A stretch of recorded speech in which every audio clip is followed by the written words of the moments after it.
Olá, tenho novidades, estou quase entrando de férias, meus alunos já estão de férias e isso significa que eu terei mais tempo para gravar o nosso vídeo.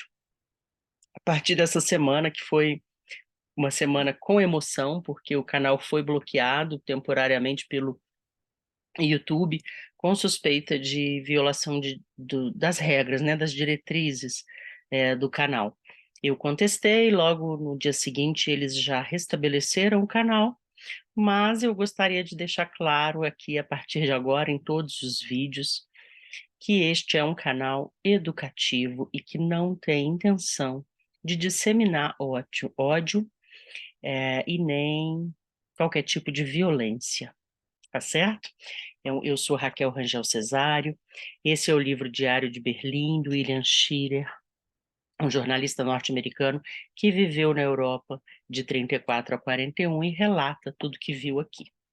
Hoje nós vamos ver o que ele escreveu a partir de Calais, em 15 de agosto de 1940.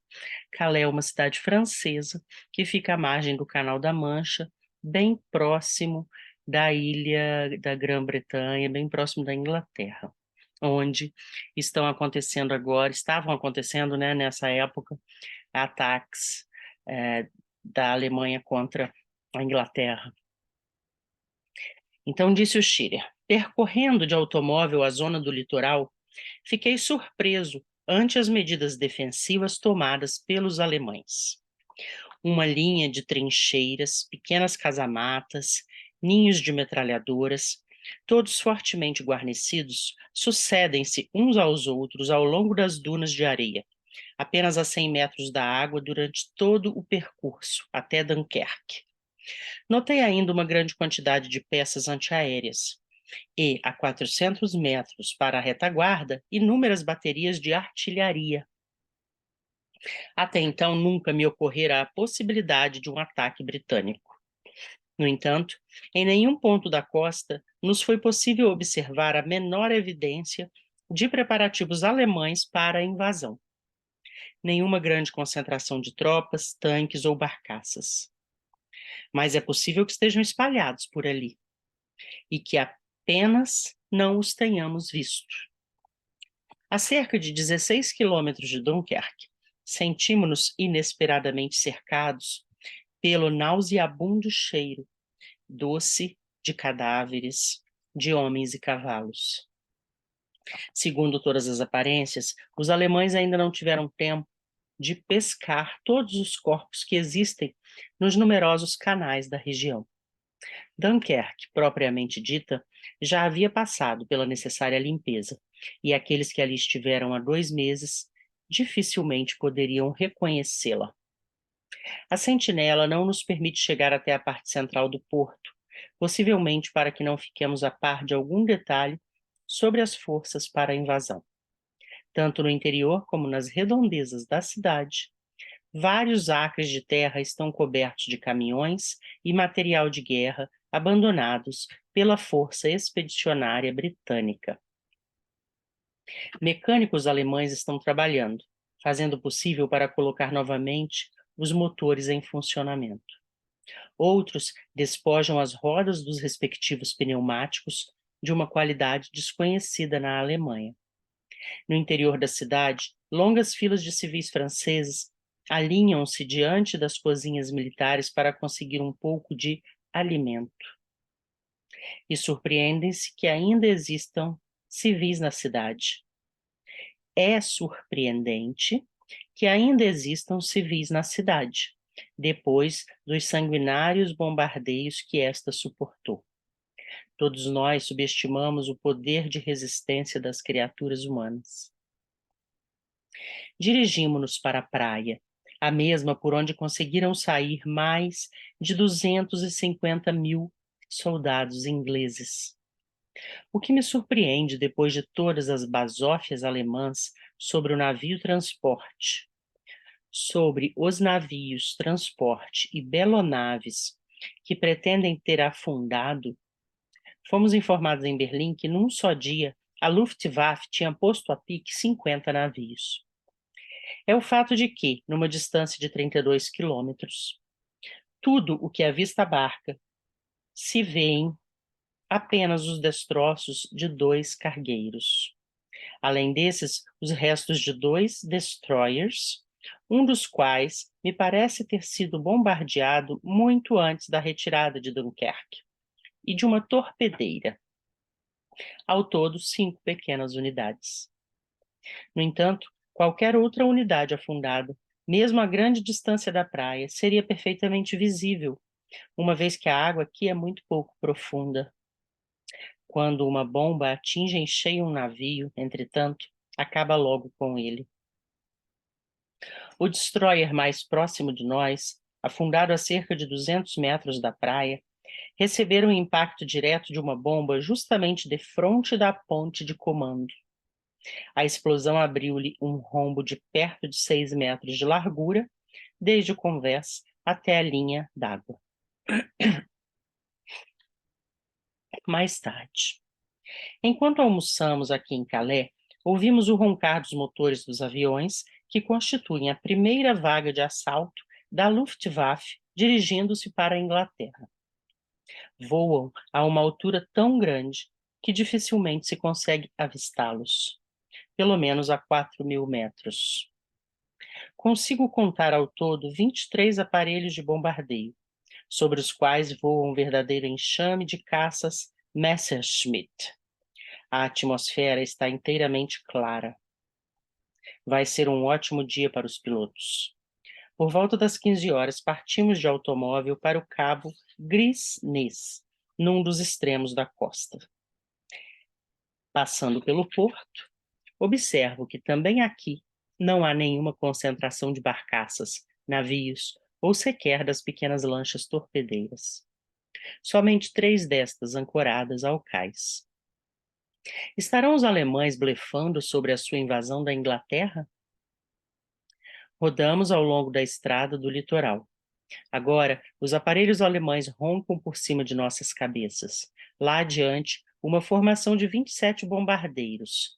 Aqui, 50 caças Messerschmitt, que vão ao seu encontro. Em certo ponto, voando a grande altitude, todos eles mudam de rumo e aproam para o mar em direção a Dover.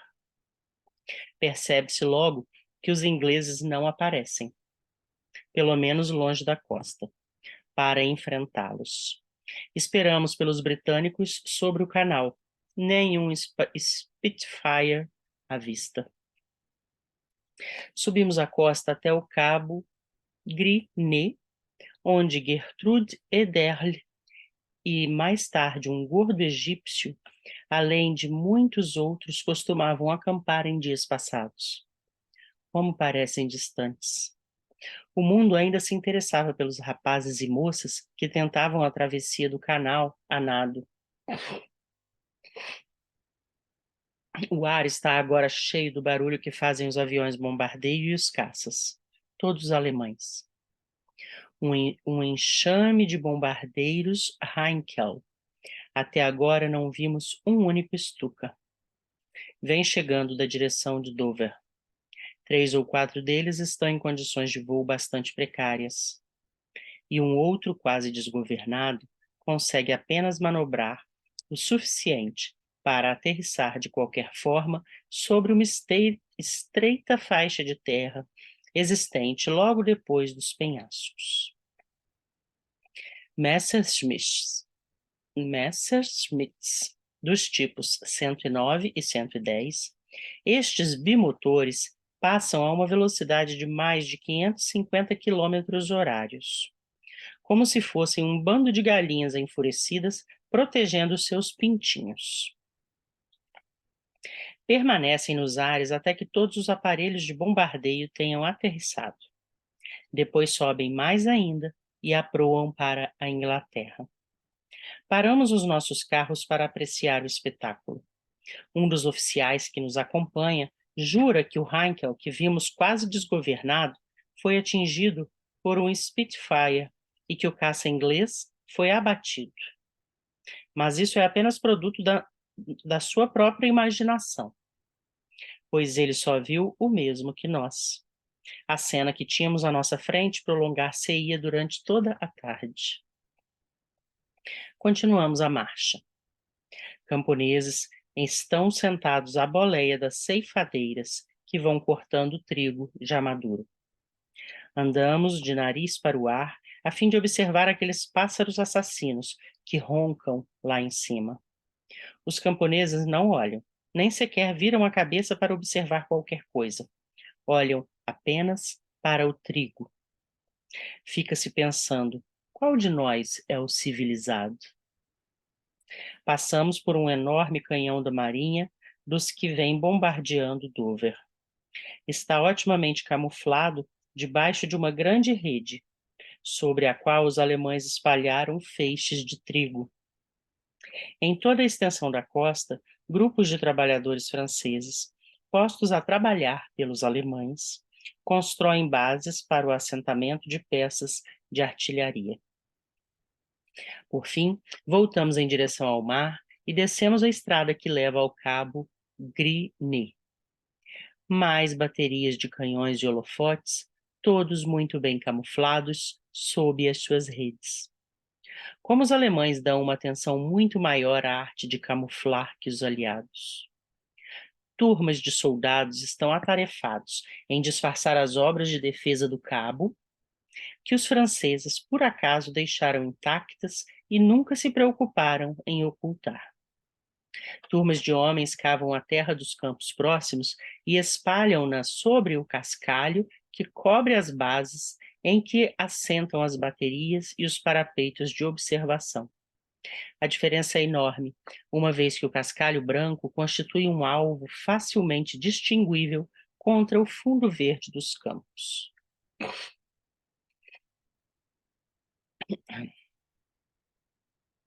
Passamos o resto da tarde flanando sobre a relva que cresce na beira do penhasco Gris-Nez. Os aparelhos alemães de caça e bombardeio continuam atroando os ares com o ruído dos seus motores, passando continuamente em direção de Dover. Com o auxílio de binóculos de campanha, podemos distinguir perfeitamente o penhasco de Dover e, ocasionalmente, um ou outro balão cativo que protege o porto. Reparo que os aviões de bombardeio da Luftwaffe partem em boa formação, voando a uma altura nunca inferior a 5.000 metros. Mas, quando regressam, voam sempre muito baixo, com a formação desfeita e muitas vezes isoladamente. Ficamos à espera de presenciar um combate aéreo ou assistir à chegada de uma formação de Spitfires em perseguição aos aparelhos alemães que regressam à base. É em vão que esperamos. Durante toda a tarde não conseguimos distinguir um único aparelho da RAF. Atualmente, sobre o canal, os alemães desfrutam de uma absoluta supremacia aérea. Ao longo da costa, do lado em que estamos, espalham-se as unidades alemãs de patrulhamento, na sua maioria constituídas de lanchas torpedeiras. Seriam ótimos alvos para os aviões ingleses se alguns deles se aventurassem a aparecer por aqui. O mar está liso como um espelho. Diversos hidroaviões alemães, com grandes cruzes encarnadas pintadas sobre as asas, põem os motores em funcionamento e levantam voo. Cabe-lhes a tarefa de recolher os pilotos caídos nas águas do canal. Por volta das 18 horas, divisamos 60 aviões de bombardeio, Heinkel e Junkers 82, protegidos por uma formação de uns 100 Messerschmitts. Eu acho que eu pronuncio errado essa palavra. Messerschmitts, voando a grande altura rumo a Dover.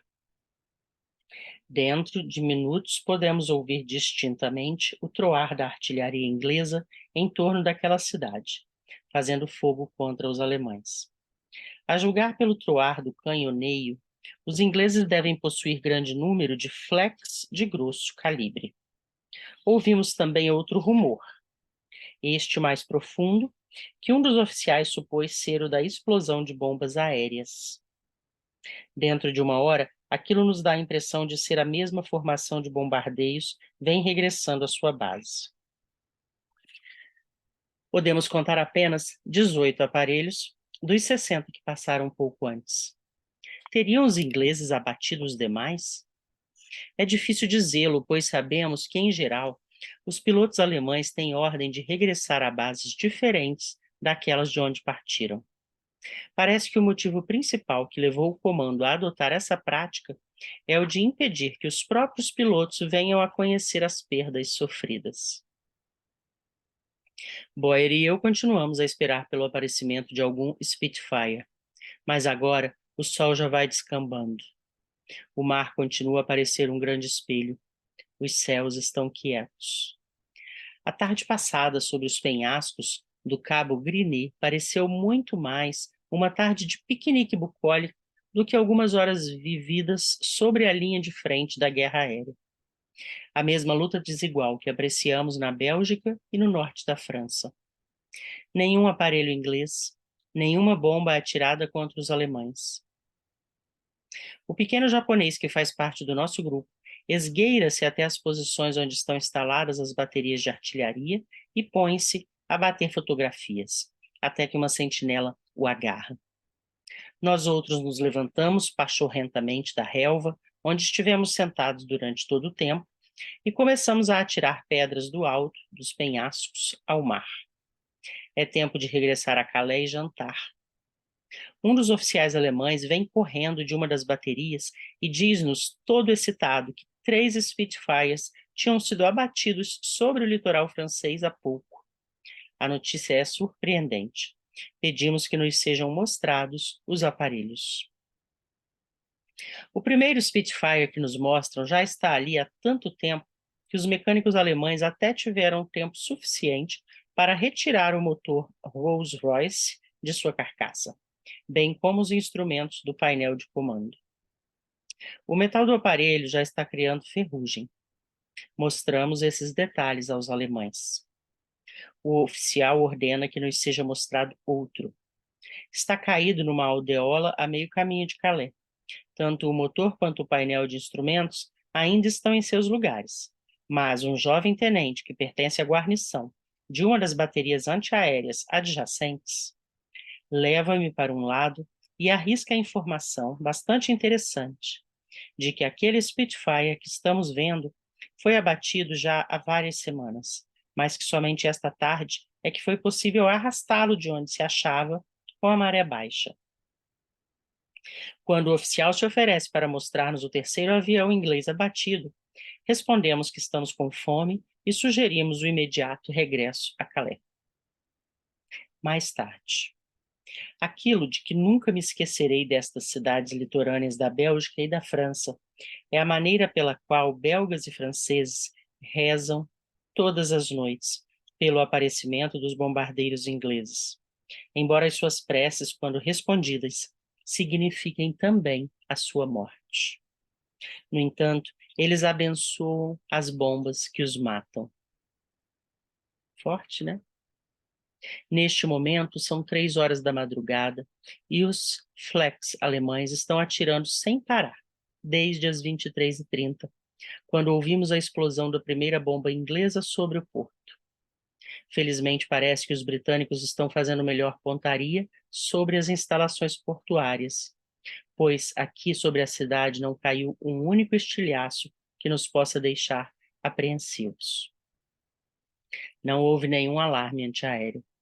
O troar das baterias antiaéreas e a explosão das bombas da RAF constituem o único sinal de ataque, do ataque.